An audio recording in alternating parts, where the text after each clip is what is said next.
Hi everyone, this is a short demo video about ClickSummary. First, we head over to YouTube and search for a video. Then, we click on the specific video that we want to summarize.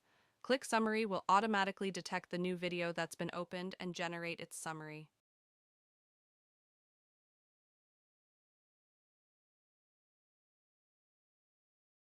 There are 4 summary types you can choose from, including actionable and others.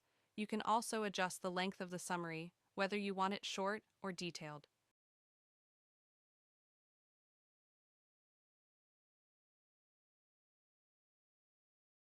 Next, you can open the Transcript tab to get the complete transcript of the video.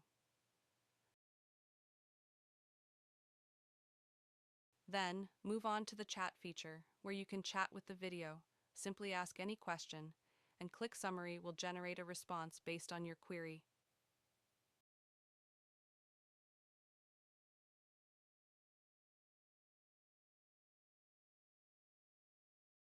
You can hide the chat feature anytime, and if you want, you can also copy the summary using the copy button and paste it anywhere you like.